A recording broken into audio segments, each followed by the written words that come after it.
Back to your channel Neetflix. So last lecture तक हमने सारे टाइप की पैकिंग देख ली थी। हमारे जो क्रिस्टल्स हो सकते हैं उसके अंदर कौन कौन सी पैकिंग पॉसिबल है, पैकिंग देख ली थी। उनकी हमने पैकिंग एफिशिएंसी देख ली थी। हमने different type of unit cells देख लिए थे। फिर हमने डेंसिटी ऑफ यूनिट सेल भी कैलकुलेट करना सीख लिया था। ठीक है, फिर अब आज के लेक्चर में जो हम डिस्कस करने वाले हैं वो है आयनिक क्रिस्टल, रेडियस रेशियो। फिर हम देखने वाले हैं फॉर्मूला ऑफ अ कंपाउंड। कोई हमें कंपाउंड दिया, उसका फॉर्मूला कैसे निकालना है, so formula of a compound. फिर उसके बाद हम सबसे एंड के अंदर देखने वाले हैं कि हम जो आयनिक क्रिस्टल कोई हमें पर्टिकुलर दिया हुआ है उसकी डेंसिटी कैसे कैलकुलेट कर ले। एक दो आयनिक क्रिस्टल की हम देख लेंगे कैसे कैलकुलेट की जा सकती है, ताकि हमारे जो एग्जाम है उसके अंदर बिल्कुल सेम टाइप के ही क्वेश्चन आने वाले हैं, तो हमें एक बार आइडिया लग जाए कि हम कैसे कैलकुलेट करेंगे वो। ठीक है, तो अगर हम बात करते हैं आयनिक क्रिस्टल की, तो as the name suggest ionic crystal, तो मतलब जो हमारा क्रिस्टल लैटिस है, जो हमारा क्रिस्टल है वो किससे बना होगा, आयन से ऑफ कोर्स। तो हमारी जो पैकिंग होगी उसके अंदर आयंस प्रेजेंट होंगे। ठीक है ना, अब आयंस हमारे कटायंस अनायंस हो सकते हैं। ठीक है ना, तो हमारे जनरली क्या होता है, जो हमारी जो पैकिंग होती है, जो हमारा अरेंज क्रिस्टल लैटिस है उसके अंदर जो पैकिंग बनाता है, पैकिंग मतलब जो मेजरली हमारे जिनसे मिलके हमारा पूरा लैटिस बनता है। ठीक है ना, वो हमारा जनरली जो होते हैं वो लार्जर आयंस बनाते हैं। हमारी जो पैकिंग होती है वो लार्जर आयंस बनाते हैं। हमने अभी तक देख लिया है कि पैकिंग कैसी कैसी क्या क्या हो सकती है। तो हमारे जो आयनिक क्रिस्टल्स होते हैं उनके अंदर हमारी जो पैकिंग बनती है वो लार्जर आयंस बनाते हैं। और जो वॉइड्स प्रेजेंट होते हैं, उन पैकिंग से बनने के बाद जो वॉइड प्रेजेंट है, जो खाली जगह रह जाती है हमारी पैकिंग के अंदर, उससे जनरली हमारे जो होते हैं वो स्मॉलर आयंस जो होते हैं वो वहां पे जाके वो वॉइड को ऑक्यूपाई कर लेते हैं। ठीक है ना, फॉर एग्जाम्पल जैसे कि आपने बड़ी बड़ी फुटबॉल से आपने जो आपने लिया फुटबॉल ली, ठीक है ना, तो आपने फुटबॉल से तो क्या पैकिंग बना दी, सोचिए आपने एचसीपी टाइप की पैकिंग बना दी। अब उसके बीच में अपनी स्पेस रह गई थी, वॉइड्स रह गए थे, अगर आपको याद हो तो उन वॉइड्स को ऑक्यूपाई करने के लिए हमें टेनिस बॉल डालनी पड़ेगी ना, तो वही वाली चीज है। अब टेनिस बॉल से आप पैकिंग बना दो और फिर उसके बीच में जाके आपने वो क्या बोलते हैं वॉइड के अंदर आप अपनी फुटबॉल या बास्केटबॉल रख दो, तो दैट इज नॉट पॉसिबल, है ना। तो हमारे जो लार्जर आयंस है वो हमारी पैकिंग बनाते हैं जो हमारे क्रिस्टल लैटिस है उसके अंदर, और हमारे जो वॉइड्स है उनको स्मॉलर आयंस ऑक्यूपाई करते हैं। ठीक है, तो अब हमारे इसी के बेसिस पे अरेंजमेंट कैसी हो रही, क्या हो रही है, ये सब डिपेंड करता है आयनिक रेडियस ऑफ आयंस। अब आयनिक रेडियस क्या होता है, हमारा कोई भी आयन है, जैसे Na+ आयन ले लिया आपने, ठीक है ना, जो हमारा कोई भी आयन है उसके अंदर जो न्यूक्लियस है, आयन का जो न्यूक्लियस है उसके बैलेंस शेल तक जो रेडियस है उससे हम आयनिक रेडियस बोलते हैं। ठीक है ना, क्लियर है ये चीज, सबको पता है। जो न्यूक्लियस से लेके वैलेंस शेल तक जो हमारी लेंथ है, डिस्टेंस है, उससे हम आयनिक रेडियस बोलते हैं। ठीक है, तो हमारा जितने भी आयनिक क्रिस्टल के अंदर अरेंजमेंट है, पैकिंग है, कैसी बनेगी, कैसा अरेंजमेंट आएगा, वो सब डिपेंड करता है ionic radius and radius ratio पे। तो रेडियस रेशियो पे भी जंप नहीं करते हैं, सबसे पहले हम देख लेते हैं पॉसिबिलिटीज क्या क्या है हमारी। सोचो कि हमारा ये है, ये अनायन है हमारा, ठीक है, ये एक अनायन है और मेरा कटायन का साइज ये है। तो अब मैं आपको एक चीज बताऊं कि आप हमेशा, क्योंकि आयंस आपको पता है आयंस के बीच में अट्रैक्शन भी होता है, रिपल्शन भी होता है, तो आपको सबसे स्टेबल कहाँ मिलेगा, जहां पे अट्रैक्शन हो रहा हो और रिपल्शन मिनिमम हो, अट्रैक्शन मैक्सिमम हो और रिपल्शन मिनिमम हो, ऐसे अरेंजमेंट हम देखना चाहते हैं। ठीक है ना, तो हमारे अंदर ऐसा हम जब देखते हैं कि आयंस, अब जब कोई भी दो अनायन को हम बोल रहे हैं पैकिंग जो है ना, वो लार्जर आयंस बनाते हैं। तो अब मेरे इन जनरल, मैं इसे बोल रही हूँ in general, not always, maximum time हमने देखा है इसलिए इसको मैंने जनरलाइज कर दिया, जो मेरी पैकिंग बना रहे होंगे वो मेरे अनायंस होंगे, जो मेरी पैकिंग बना रहे हैं वो मेरे अनायंस हैं, और जो मेरे वॉइड से प्रेजेंट है वो कटायंस हैं। अब ऐसा क्यों, क्योंकि अनायंस का साइज जनरली लार्ज होता है। हमारे अनायंस का साइज लार्ज क्यों होगा, क्योंकि मैंने एक एक्स्ट्रा इलेक्ट्रॉन डाल दिया। ठीक है ना, फॉर एग्जाम्पल Cl नेगेटिव है हमारा अनायन है, उसके अंदर एक एक्स्ट्रा इलेक्ट्रॉन प्रेजेंट है, Cl नेगेटिव 1- जो चार्ज है, तो एक एक्स्ट्रा इलेक्ट्रॉन प्रेजेंट है। Due to the presence of that extra electron वहां पे रिपल्शन आता है। इलेक्ट्रॉन ऑलरेडी जो एक्जिस्टिंग इलेक्ट्रॉन है और एक इलेक्ट्रॉन एक्स्ट्रा मैंने डाल दिया, सो इलेक्ट्रॉन रिपल्शन की वजह से क्या होता है, उसका साइज इंक्रीज हो जाता है, हमारा। और वही जब हमारे कटायन की बात करते हैं, कटायन के अंदर क्या होता है, हमारा इलेक्ट्रॉन मैंने निकाल दिया, Na+ है जैसे कि, तो एक इलेक्ट्रॉन मैंने रिमूव कर दिया उसमें से, ठीक है ना, न्यूट्रल एटम में से मैंने एक इलेक्ट्रॉन रिमूव कर दिया, तो रिमूव करने की वजह से मेरे जो न्यूक्लियर अट्रैक्शन फोर्स है, जो रिमेनिंग वैलेंस इलेक्ट्रॉन है उनकी तरफ बढ़ जाता है, due to which size decreases. ठीक है, तो ये होता है। तो हमारे, मैंने क्या बोला, जनरली हमारी जो पैकिंग होती है वो अनायंस बनाते हैं क्योंकि वो लार्जर आयंस है, और जो हमारे कटायंस है वो वॉइड्स के अंदर प्रेजेंट होते हैं। ठीक है, अब मेरे पास, मुझे पता है कि अगर मुझे पैकिंग एफिशिएंट बनानी है तो अगर मैं पैकिंग बना रही हूँ, अनायंस को पास पास में रख रही हूँ मैं, ठीक है ना, और बीच में कोई कटायन आ रहा है, तो मैं आइडियल केस क्या मानूंगी कि जो मेरा वॉइड का साइज है, उसी साइज का कोई कटायन आके उसमें आ जाए, तो मेरी पैकिंग कितनी एफिशिएंट हो जाएगी। इस साइज का सोचिए, आपका एक वॉइड है जिसका जो आप बोलते हैं स्पेस है, जो है ना, वो टेनिस बॉल जितना है, उसका जो वॉइड का साइज है वो टेनिस बॉल जितना है। तो अगर आपने उसके पीछे टेनिस बॉल रख दिया तो आपको बहुत आइडियल केस बन जाएगा।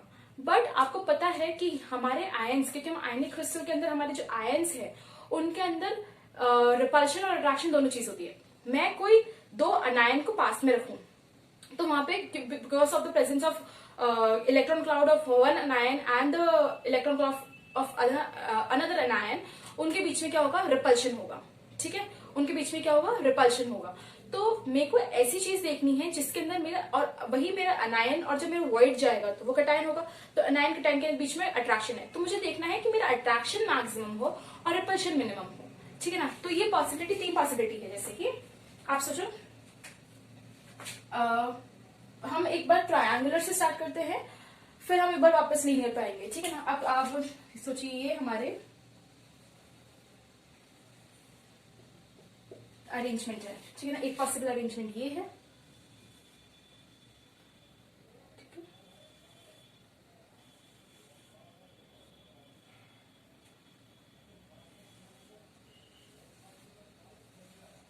ठीक है, ये सब मेरे अनायंस हैं। ठीक है, अब मेरा कटायन है, ये अभी जो वॉइड का साइज है, ये जो वॉइड का साइज है, बिल्कुल उसी साइज का मेरा कटायन आ जाए, बिल्कुल उसी साइज का मेरा कटायन आ जाए। एक तो ये पॉसिबिलिटी है। फिर दूसरी पॉसिबिलिटी है, जो मेरा साइज है वॉइड का उससे छोटा कटायन आए, जो मेरा वॉइड का साइज है उससे थोड़ा छोटा कटायन आके उसमें आए। और एक पॉसिबिलिटी है कि मेरा जो वॉइड का साइज है उससे बड़ा मेरा कटायन आ जाए, जो वॉइड का साइज है उससे थोड़ा बड़ा मेरा जो है कटायन आके उस वॉइड में आ जाए। तो मेरे पास ये 3 पॉसिबिलिटी है, 1 2 3। इसको मैं आइडियल पॉसिबिलिटी बोलती हूँ। क्यों? क्योंकि जैसा अगर हम देखा जाए कि है ना, हाँ कि ना, अगर साइज जितने साइज का है उसी साइज में आके लग जाए तो कितना बढ़िया हो जाएगा, है ना, पैकिंग तो बहुत ही एफिशिएंट हो जाएगी, ऐसा हम सोचते हैं। बट होता क्या है, आप खुद देखो, यहाँ पे जब मेरा जो कटायन आया है और वो बिल्कुल फिक्स उसी जो जितना साइज है मेरा वॉइड का, उसी वॉइड के अंदर आके मेरा कटायन आके लग गया, तो पर मेरे यहाँ पे क्या दिख रहा है, यहाँ पे मेरे अनायन कटायन के अंदर अट्रैक्शन दिख रहा है, फर्स्ट अनायन कटायन के अंदर अट्रैक्शन दिख रहा है, बिल्कुल इसके टच हुए हुए मेरे कटायन अनायन से, तीनों अनायन से टच हुए हुए, बिल्कुल सही है। ठीक है, अट्रैक्शन मुझे दिख रहा है। पर आप देखिए, अनायन अनायन के बीच में रिपल्शन नहीं दिखेगा, अनायन अनायन के बीच में रिपल्शन दिख रहा है ना, अनायन कभी एक दूसरे को टच करेंगे, अनायंस कभी एक दूसरे को टच करेंगे, इतना भयंकर रिपल्शन होगा, वो स्ट्रक्चर ही अनस्टेबल हो जाएगा due to the presence of anion anion repulsion, क्योंकि वो एक दूसरे को टच कर रहे हैं। ये वाली जो हमारी कंडीशन होती है ये पॉसिबल नहीं होती है। दो ही हमारे, हमको लगा था आइडियल कंडीशन होगी, बट ये पॉसिबल नहीं होती है, क्योंकि यहाँ पे अनायन अनायन रिपल्शन बहुत ज्यादा होता है, जो डोमिनेट नहीं कर पाता है कटायन अनायन अट्रैक्शन को। ठीक है, फिर दूसरी पॉसिबिलिटी, यहाँ पे ना तो कटायन अनायन अट्रैक्शन है और अनायन अनायन रिपल्शन भी प्रेजेंट है। ये तो बिल्कुल ही बेकार सी हो गई पैकिंग, वाली तो कंसिडरेबल भी नहीं है। ये वाली पैकिंग देखते हैं, यहाँ पे कटायन जो है वो अनायन से अटैच्ड है, तो यहाँ पे कटायन अनायन अट्रैक्शन दिख रहा है, कटायन अनायन अट्रैक्शन, ठीक है, दिख रहा है। क्या यहाँ पे अनायन अनायन रिपल्शन दिख रहा है, अनायन एक दूसरे को टच कर रहे हैं? नहीं कर रहे हैं हमारा। जब मैंने कोई, आप सोचो, मैंने आपको जैसे आपको पढ़ाया था फेस सेंटर, तो अगर जो 4 कॉर्नर्स पे प्रेजेंट थे और एक बीच के अंदर मैंने एक और एटम रख दिया था, तो वो जो कॉर्नर्स वाले थे वो एक दूसरे को टच नहीं कर रहे थे। तो वही वाली चीज है, अगर मेरा वॉइड से थोड़ा बड़ा अगर मेरा कटायन आ गया, तो सोचिए आपका वॉइड इतना सा है और मेरा कटायन आ गया इससे बड़ा, इतना बड़ा मेरा कटायन आ गया, तो वो इससे जो इसके सराउंडिंग, इसके जो सराउंडिंग नेबर्स हैं उनको थोड़ा सा दूर कर देगा, ठीक है ना। वो बिल्कुल पास पास आए हुए पैकिंग बना रखी है उन्होंने, पर वो कटायन ऐसा आया कि उन दोनों को दूर कर दिया, तो वो पैकिंग और एफिशिएंट हो गई। क्यों? क्योंकि वहां पे अब अनायन अनायन रिपल्शन नहीं रहा, ठीक है ना। तो यहाँ पे अनायन अनायन रिपल्शन नहीं है। So this is the most efficient way of कि जहां पे मेरा कटायन और अनायन जो है वो मोस्ट एफिशिएंटली इस वाली टाइप की पैकिंग के अंदर रहेंगे, ठीक है ना, जहां पे मेरा कटायन अनायन का अट्रैक्शन भी हो और अनायन का रिपल्शन भी हो। तो ये जो है मेरा ये रियल केस है और ये मेरा पॉसिबल केस है, ये मेरा रियल है और पॉसिबल केस है, ठीक है ना। तो ये हमने देख लिया। अब तो हमारा ये जो वॉइड दिख रहा था आपको, चलो एक बार देख, तो हमने अब सोचिए आपका कटायन है इतना सा, ठीक है, ये आपका कटायन है, तो इसको मैक्सिमम कितने अनायन आपको लगता है कि बिना रिपल्शन के इसको सराउंड कर सकते हैं? ओनली 2, ठीक है ना। इस कटायन को कितने अनायन सराउंड कर सकते हैं? ओनली 2, क्योंकि इसका साइज बहुत छोटा है, कटायन का साइज बहुत छोटा है। तो जहां पे मुझे मेरे जो क्राइटेरिया है कि मेरा अनायन अनायन रिपल्शन एब्सेंट होना चाहिए, कटायन अनायन अट्रैक्शन प्रेजेंट होना चाहिए, तो ये 2 क्राइटेरिया को मेरे फुलफिल करने चाहिए। और ऐसे ही अरेंजमेंट मुझे मेरे लैटिस के अंदर देखनी है, आयनिक क्रिस्टल्स के अंदर देखनी है। सॉरी। तो मुझे पता है कि अगर मेरा कटायन का साइज बहुत छोटा है तो उसको मैक्स टू मैक्स दो अनायन ही इसको सराउंड कर सकते हैं, ठीक है। अगर मैंने तीसरा अनायन रखने की मतलब कोशिश की, तो आप सोचिए अगर तीसरा अनायन रखा तो वहां पे तीसरा अनायन इस कटायन को टच करता हुआ ही रखना पड़ेगा हमें, तो यहाँ पे ये रिपल्शन हो जाएगा, अनायन अनायन रिपल्शन हो जाएगा। तो जब अगर हमारा, तो मैं क्या बोल रही हूँ, अगर आपका कटायन का साइज स्मॉल है, ठीक है ना, स्मॉल मतलब बहुत स्मॉल, वेरी स्मॉल है, तो आपके जो उसको सराउंड करते हुए अनायंस होंगे वो सिर्फ 2 ही होंगे। तो अगर जो आप मैंने बोला कि कटायन जो है उसके कोऑर्डिनेशन नंबर बताओ, इस कटायन का कोऑर्डिनेशन नंबर बताओ, कितना हो गया? 1 और 2 हो गया कोऑर्डिनेशन नंबर। तो मैं क्या बोल सकती हूँ कि मेरा जो है ये 2 अनायन प्रेजेंट है, तो मेरा जो कटायन का कोऑर्डिनेशन नंबर है वो है 2। और अगर सोचिए जब ये कटायन प्रेजेंट ही नहीं होता और अगर यहाँ पे वॉइड होता, ठीक है ना, ये वॉइड होता और कटायन प्रेजेंट ही नहीं होता, तो इसमें वॉइड का क्या नाम देती? क्योंकि सिर्फ 2 अनायन है और बीच में एक वॉइड है, तो इस वॉइड को क्या मैं बोलती? लीनियर वॉइड, ठीक है ना। तो लीनियर वॉइड, तो हमारा ये जो वॉइड प्रेजेंट होता है ये होता लीनियर वॉइड। तो हमारा कटायन कौन से वॉइड में प्रेजेंट होता? जब मेरे नेबरिंग एटम्स, जो मेरे कोऑर्डिनेशन नंबर अगर 2 है, तो मेरा कटायन कौन से वॉइड में प्रेजेंट है? लीनियर वॉइड के अंदर। वही जैसे मैंने ट्रायंगुलर के लिए बताया था आपको, ये हमारा कटायन है। तो आप देख रहे हैं कि कटायन का साइज थोड़ा बड़ा हो गया है। सो एज द, एक स्टेटमेंट आप लिख लीजिए, as the size of cation increases, the coordination number of cation also increases and the size of the void also increases यहाँ पे void बहुत छोटा सा था, लीनियर void। वही ट्रायंगुलर के अंदर देख रही हूँ मैं, साइज बड़ा हो गया, ट्रायंगुलर void बड़ा हो गया। अब वही टेट्राहेड्रल void देखूंगी, ऑक्टाहेड्रल, क्योंकि मेरे को void, क्योंकि मेरा जो कटायन है प्रेजेंट कहाँ है? void में तो प्रेजेंट है। तो जैसे से मेरा अब ये तो फिर आप इसको ऐसे बोल सकते, जैसे से मेरा वॉइड का साइज बड़ा होता जा रहा है वैसे वैसे मेरा कटायन का भी साइज बड़ा होता जाएगा। क्यों बोल रही हूँ मैं ऐसा? आपने सोचो, ये आपने कटायन, अब मैंने कटायन इतना बड़ा ले लिया, ठीक है, कटायन इतना बड़ा ले लिया, अनायन का साइज यही है, तो आप कितने अनायन से सराउंड कर सकते हैं बिना टच किए? 6। जैसे जैसे मेरा कटायन का साइज बड़ा हो रहा है, तो अगर मैंने इस कटायन को हटा दिया, तो ये एक वॉइड दिख रहा है मुझे, ये खाली जगह दिख रही है मुझे। तो जैसे जैसे मेरा वॉइड का साइज बड़ा होता जा रहा है तो मेरे कोऑर्डिनेशन नंबर भी बड़े होते जा रहे हैं, और मेरा कटायन, अगर ये कटायन इस वॉइड में आके प्रेजेंट हुआ तो मेरा कटायन का साइज भी बढ़ता जाएगा।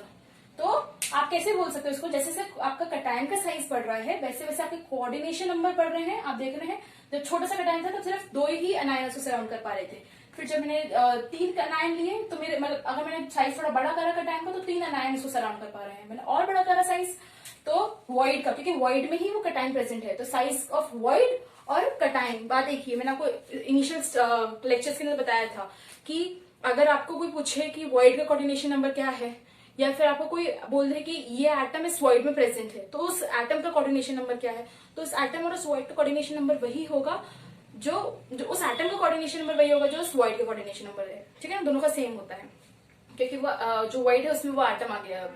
ठीक है ना, तो यही वाली बात है।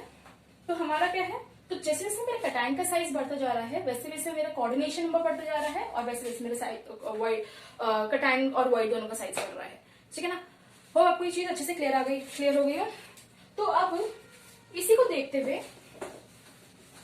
कि मेरे जो कटायन है वो प्रेफर कौन सी करेगा, कौन सा वॉइड में कौन सा कटायन है जो मेरे वॉइड कौन सा प्रेफर करेगा। बहुत सारे कटायंस है मेरे पास, तो वो कौन सा वॉइड प्रेफर करेगा, उसके लिए वो कैसी अरेंजमेंट बनाना प्रेफर करेगा, वो कौन से वॉइड में जाना प्रेफर करेगा, उसके लिए मेरा एक रूल आता है radius ratio rule.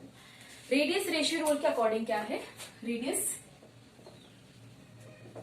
Ratio, so according to this rule radius ratio क्या होता है मेरा, radius ratio is smaller ion divided by larger ion. What? Radius of smaller ion divided by radius of larger ion. तो मेरा radius ratio क्या है, it is the ratio of smaller radius of smaller ion divided by radius of larger ion. Generally हमारे smaller ions क्या है, cations हैं, तो generally बोल रही हूँ, हमेशा नहीं होता ऐसा। ठीक है ना, तो जनरली हमारे कटायंस जो है उसका रेशियो मैंने उसको आर से, स्मॉल आर से रिप्रेजेंट किया है, और लार्जर आयन के रेडियस को मैंने कैपिटल आर से रिप्रेजेंट किया है। ठीक है ना, so radius ratio is nothing but this. Okay, तो अब मेरा जो रेडियस रेशियो है वो कितना आता है, उसके बेसिस पे मेरे जो है वो डिफरेंट टाइप ऑफ वॉइड और मेरा कटायन कहाँ जाना पसंद करेगा वो देखेंगे। तो देख लेते हैं एक बार हम, अगर मेरा रेडियस रेशियो जो है वो 0 से ज्यादा, ठीक है ना, 0 से ज्यादा एंड 0.155 से कम या फिर उसके इक्वल। मैं क्या बोल रही हूं, अगर रेडियस रेशियो की वैल्यू आर बाय आर की वैल्यू अगर 0.155 के इक्वल है, या फिर आर आर की वैल्यू 0.155 से कम है, या फिर आर आर मतलब रेडियस रेशियो जो है वो 0 से ज्यादा है, तो इन केसेस के अंदर जो मेरा कटायन होगा वो प्रेफर, अगर मतलब सोचिए आपने कोई कटायन लिया जिसका आपने माना जो रेडियस है वो आर है, कोई कटायन का रेडियस आर है और कोई अनायन का रेडियस कैपिटल आर है, तो जब मैंने इनका रेशियो लिया, जो भी आपको वैल्यू दी भी होगी, ठीक है, वो जब एग्जामिनर क्वेश्चन पूछेगा तो आपको स्मॉलर और कैपिटल आर की वैल्यूज मिलेगी, आपको उसका रेशियो निकालना है, और एग्जामिनर ने पूछ लिया कि आपको बताओ कि कौन से वॉइड, ये जो कटायन है वो कौन से वॉइड में प्रेजेंट होगा, तो ये जो हमारी रेंज है उसके अकॉर्डिंग आपको थोड़ा याद करना पड़ेगा, तो ये रेंज को आपको देखना पड़ेगा और उसके अकॉर्डिंग आपको बताना पड़ेगा। तो अगर हमारे 0.155 के इक्वल है या उससे कम है या 0 से ज्यादा है हमारा रेडियस रेशियो, तो हमारा जो वॉइड होगा वो कैसा होगा, लीनियर होगा, हमारा वॉइड लीनियर होगा। तो हमारा कटायन कौन से वॉइड में, अगर हमारा कटायन इज टू अनायन का जो रेडियस का रेशियो आ रहा है, तो हमारा कटायन कौन से वॉइड में रहना पसंद करेगा, लीनियर वॉइड के अंदर। वो इजिली अच्छी पैकिंग बना लेगा विथ कीपिंग विथ मतलब टू पॉइंट्स, जो इंपॉर्टेंट पॉइंट्स है कि वहां पे अनायन अनायन रिपल्शन नहीं होगा और वहां पे कटायन अनायन अट्रैक्शन भी होगा। ठीक है ना, तो ये हो गया। तो अब अगर वो कटायन जो है वो लीनियर वॉइड में प्रेजेंट है, और अगर आपको पूछे कि जो आपका कटायन है उसका कोऑर्डिनेशन नंबर क्या होगा, तो उस कटायन का कोऑर्डिनेशन नंबर कितना हो जाएगा, 2। ठीक है ना, अभी बताया था मैंने आपको, अभी हमने डिस्कस किया था। ये हमारा अनायंस थे और हमारा कटायन ये बीच में प्रेजेंट था। ठीक है ना, तो कोऑर्डिनेशन नंबर ऑफ कटायन कितना हो गया, 2। ठीक है, फिर वैसे ही अगर हमारा जो हमारा रेडियस रेशियो जो है वो अगर हमारा लेस देन मतलब सॉरी ग्रेटर देन 0.155 है एंड लेस देन और इक्वल्स टू 0.225 है, तो हमारा जो कटायन है वो प्रेफर करेगा ट्रायंगुलर वॉइड के अंदर एडजस्ट करना, और वो ट्रायंगुलर वॉइड के अंदर जो उसका कोऑर्डिनेशन नंबर होगा वो 3 होगा। अब एक वर्ड आता है लिमिटिंग रेडियस रेशियो, एक वर्ड आता है लिमिटिंग रेडियस रेशियो। तो ये क्या होता है? लिमिटिंग रेडियस रेशियो मीन्स जो ये रेंज है, ये रेंज ना इससे कम ना इससे ज्यादा, ठीक है। फॉर एन एग्जाम्पल हम टेट्राहेड्रल के लेते हैं, तो टेट्राहेड्रल के लिए लिमिटिंग रेडियस रेशियो क्या हो जाएगा? 0.225 टू 0.414, ना इससे कम और ना इससे ज्यादा, इसके बीच में जो आपका रेंज लाया करेगा वो आपका जो कटायन है वो उसी के अंदर, उस टाइप के वॉइड के अंदर जाना पसंद करेगा। It will prefer that void, okay. So that's it. अगर आपका सोचिए आपका जो लिमिटिंग रेडियस रेशियो है वो आपका है 0.225, तो आपका जो वो आपका कटायन है वो कौन सा वॉइड प्रेफर करेगा? Triangular void. बट अगर आपका सोचिए आपका जो रेडियस रेशियो आ रहा है वो आ रहा है लेस देन 0.732, लेस देन 0.732 आ रहा है आपका, ठीक है ना। बट मोर देन 0.414 आ रहा है, मोर देन 0.414 आ रहा है, बट लेस देन 0.732 आ रहा है, तो आपका जो कटायन है वो कौन से वॉइड में प्रेजेंट होगा? ऑक्टाहेड्रल वॉइड में प्रेजेंट होगा, और आपका उसका कोऑर्डिनेशन नंबर क्या होगा? 6। सो एग्जाम्पल्स भी दिए हुए मैंने यहाँ पे कि जैसे B2O3 है तो इसके अंदर जो कटायन है वो ट्रायंगुलर वॉइड के अंदर प्रेजेंट होता है। आपका जो Zn है उसके अंदर आपका जो वॉइड प्रेजेंट है उसका वो टेट्राहेड्रल वॉइड प्रेजेंट है ZnS के अंदर, और वहां पे जो कटायन है जो Zn है वो आपके उसके अंदर प्रेजेंट होगा। फिर उसके बाद आपके NaCl है, NaCl के अंदर Na+ जो है वो आपके ऑक्टाहेड्रल वॉइड्स के अंदर प्रेजेंट होगा। हम जब आयनिक क्रिस्टल्स अभी देखने वाले हैं, कुछ पर्टिकुलर आयनिक क्रिस्टल्स, तो वो हम देखेंगे। तो आपका जो Na है वो आपके ऑक्टाहेड्रल वॉइड के अंदर प्रेजेंट होगा, ठीक है ना। तो ये कुछ इंपॉर्टेंस है। अभी मैंने BCC, क्यूबिकल और BCC को मैंने सेम क्यों लिखा है? तो मतलब BCC मतलब क्या होता है कि मेरा एक एटम जो है वो सेंटर में, बिल्कुल बॉडी सेंटर में प्रेजेंट है, ठीक है ना। एक तो मेरे उसमें प्रेजेंट है, कॉर्नर्स में प्रेजेंट है, और जो एक एटम है वो बॉडी सेंटर में प्रेजेंट है। तो मैंने उसको क्यूबिकल वॉइड को स्लैश करके BCC क्यों लिखा है? तो क्यूबिकल वॉइड क्या होता है? क्यूबिकल वॉइड मतलब मेरे बिल्कुल एक क्यूब बन रहा है और उसके बीच में जो वॉइड प्रेजेंट है वो क्यूबिकल वॉइड है, और BCC के अंदर क्या था? उस वॉइड के लिए कोई एटम प्रेजेंट। अब मेरी बात वही हो गई, अगर मेरे जो जैसे कि CaCl है तो उसके अंदर जो मेरा कटायन जो है वो मेरे बॉडी सेंटर, क्योंकि मेरा जो वॉइड बन रहा है वो क्यूबिकल वॉइड बन रहा है, और जो मेरा कटायन आया है वो बिल्कुल सेंटर पे आके, बिल्कुल बॉडी सेंटर पे आके वो कटायन आके उस वॉइड के अंदर आ गया, मतलब उस वॉइड के अंदर एडजस्ट कर लिया उसने खुद को। तो क्योंकि वो अब एक एटम जो आयन है हमारा वो बॉडी पे भी प्रेजेंट है, उसको मैंने BCC बोल दिया। तो आप इस वॉइड को क्यूबिकल वॉइड बोल लो या फिर उसको आप BCC भी बोल सकते हो, ठीक है ना। तो हमने कंसेप्ट ऑफ रेडियस रेशियो देख लिया। ये टेबल बहुत अच्छे से आते हैं, डायरेक्ट क्वेश्चन आते हैं इसमें से कि कौन सा वर्ड आएगा, क्या होगा, ठीक है। अब हम डिस्कस कर लेते हैं फॉर्मूला ऑफ अ कंपाउंड, ठीक है ना। आपको कोई कंपाउंड दे दिया तो उसका फॉर्मूला कैसे निकालेंगे, तो एक बार हम वो डिस्कस कर लेते हैं, okay.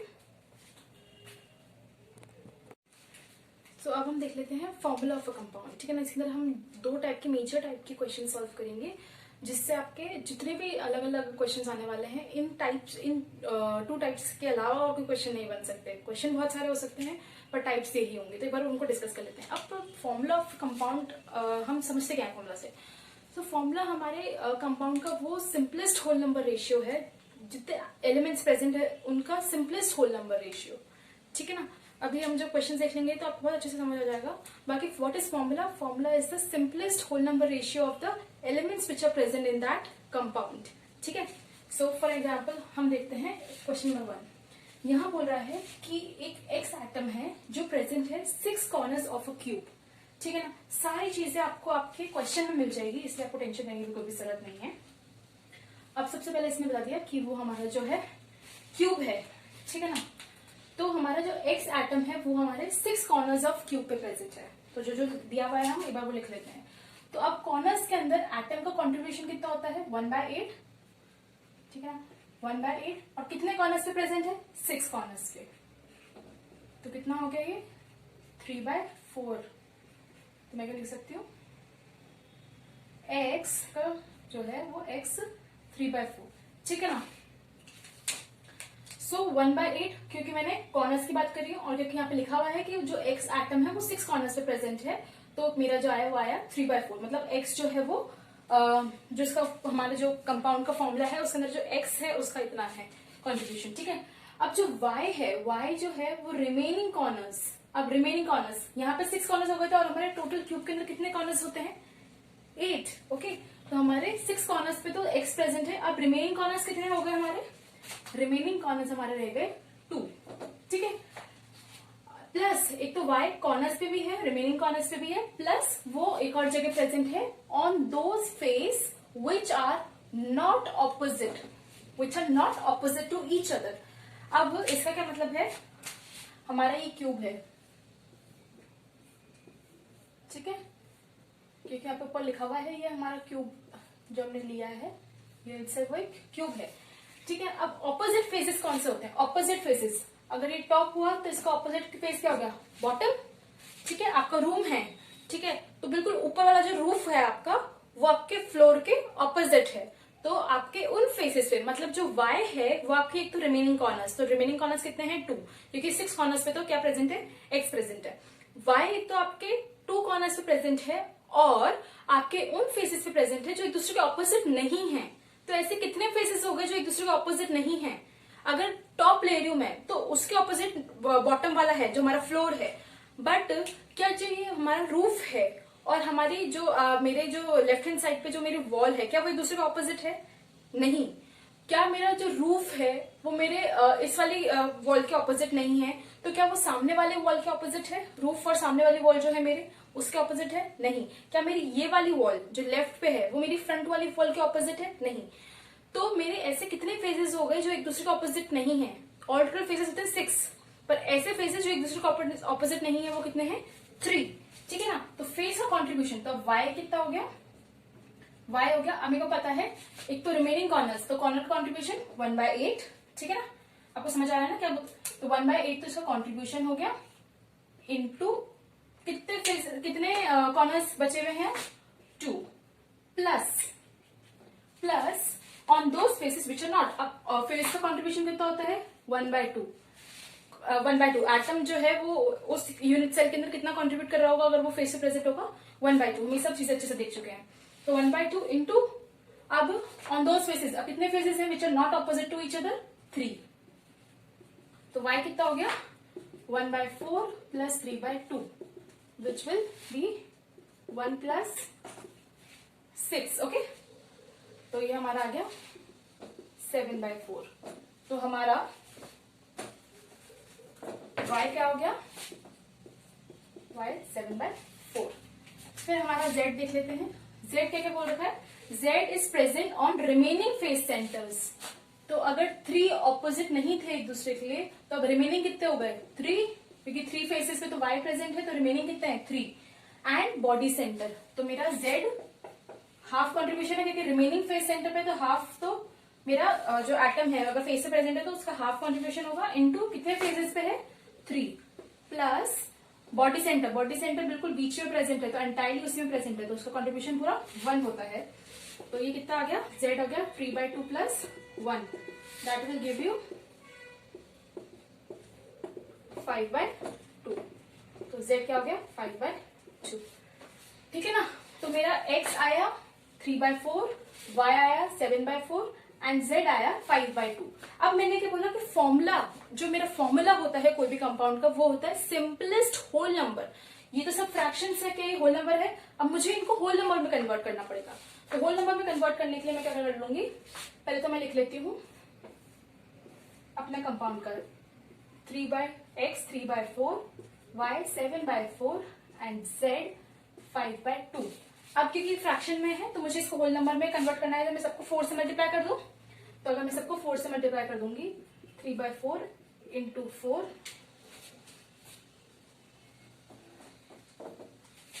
x 3/4 into 4 y 7/4 into 4 and z 5/2 into 4।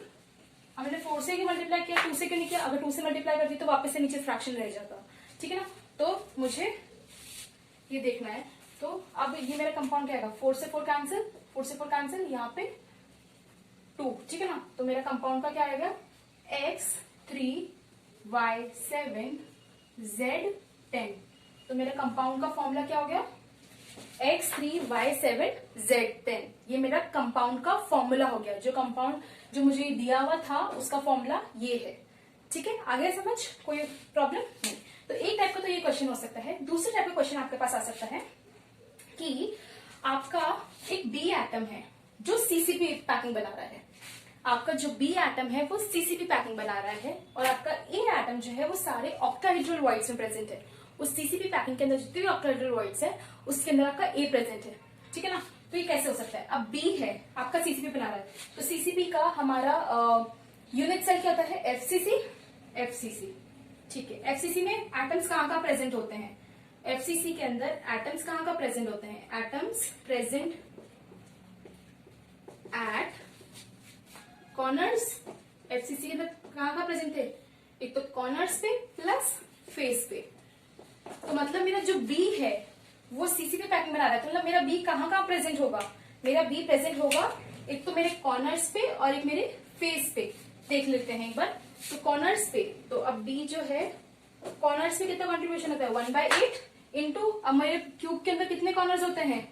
8 corners. अब वो सारे, क्योंकि उसने बोला सीसीपी पैकिंग, तो मतलब सारे कॉर्नर्स पे अब बी ही प्रेजेंट है क्योंकि वो पूरी पैकिंग वही बना रहा है। तो 1/8 इंटू 8, क्योंकि 8 कॉर्नर्स है और सब जगह बी ही प्रेजेंट है। प्लस मुझे एक तो कॉर्नर्स पे प्रेजेंट है और एक फेस पे प्रेजेंट है, तो मेरे पास कितने फेस का कॉन्ट्रीब्यूशन कितना है? 1/2 और फेस कितने हैं? 6। तो मेरा बी क्या हो गया? 1 + 3, दैट इज बी इज 4। ठीक है ना, जो बी है वो 4 है। तो ये हो गया। अब ए जो है, अब मेरे ए जो है वो सारे ऑल ऑक्टाहेड्रल वॉइड्स के अंदर प्रेजेंट है ए। तो मुझे पता है एफसीसी के अंदर मेरे ऑक्टाहेड्रल वॉइड्स कितने होते हैं, वो टेबल याद कीजिए, या फिर आप उससे भी आगे जाएंगे तो आपने क्या पढ़ा था? एफसीसी के अंदर ऑक्टाहेड्रल वॉइड कितने होते हैं? 4। तो मेरे ए जो है वो ऑल ऑक्टाहेड्रल वॉइड में प्रेजेंट है, तो मतलब ए क्या हो गया? 4। तो मेरा क्या हो गया? कंपाउंड का फॉर्मूला। अब मैंने क्या बताया था? जो कटायंस होते हैं वो वॉइड के अंदर प्रेजेंट होते हैं। मैंने क्या बताया? कटायंस जो, अब ऑक्टाहेड्रल वॉइड के अंदर क्या है? ए प्रेजेंट है, तो ए मेरा क्या हो गया? कटायन। और मुझे पता है कभी भी मैं आयनिक कंपाउंड लिखती हूँ तो सबसे पहले मेरा कटायन आता है फिर अनायन आता है। जैसे कि NaCl है तो Na पहले आया फिर Cl हम लिखते हैं। जैसे CaCl है तो CS प्लस पहले आया फिर Cl नेगेटिव बाद में आया। तो वैसे ही आप ऐसे मत लिख जाइएगा कि पहले B दिया हुआ है और फिर A दिया हुआ है तो आपने लिख दिया कि मतलब B4A4, ऐसा नहीं लिखने का, क्योंकि आपको पता है यहाँ पे कि जो B है वो सीसीपी बना रहा है, तो मतलब B पैकिंग बना रहा है। तो पैकिंग कौन बनाते हैं? हमारे अनायंस जनरली, और कटायंस हमारे वॉइड में प्रेजेंट होते हैं। तो हमारा इसका कंपाउंड का फॉर्मूला क्या हो गया? A4B4। अब आप बताइए क्या ये फॉर्मूला हुआ इस कंपाउंड का? मैंने कहा था सिंपलेस्ट होल नंबर, तो इसका सिंप्लीफाई, अगर मैं इसको सिंपलेस्ट होल नंबर रेशियो में लिखूं तो ए भी आ जाएगा। ठीक है ना, ए भी इसका सिंपलेस्ट होल नंबर हो गया रेशियो। तो मेरा जो फॉर्मूला ऑफ कंपाउंड जो क्वेश्चन दिया हुआ था उसके अंदर जो मेरा कंपाउंड का फॉर्मूला है वो मेरा है ए बी। ठीक है, not A4B4, it's A B, क्योंकि A B is the simplest whole number ratio. ठीक है ना। सो द कंसेप्ट ऑफ कि फॉर्मूला ऑफ कंपाउंड आपको निकालना है तो आपके 2 टाइप के हो सकते हैं क्वेश्चन। इससे बाहर मतलब ऐसे नहीं बोलूंगी यही क्वेश्चन आएंगे, बट टाइप यही होगा कि आपको ना एक तो ऐसा देके पूछ लिया हो कि है ना पर्टिकुलरली कि ये यहाँ प्रेजेंट है फेस पे या इस पे, या फिर आपको पैकिंग देके पूछ लिया हो। तो कैसे भी आपको फॉर्मूला पूछ सकते हैं कोई भी कंपाउंड का। तो आपके ये 2 पैटर्न्स हैं, 2 टाइप्स हैं। इससे अलग मैंने आज तक कभी कोई क्वेश्चन देखा नहीं है। तो अगर आपको ये टाइप समझ आ गया है तो आप कैसे भी टाइप के क्वेश्चन कर लेंगे। ठीक है ना। तो ये फॉर्मूला वाला कंसेप्ट भी हमारा हो गया। So that's all for today. Thank you.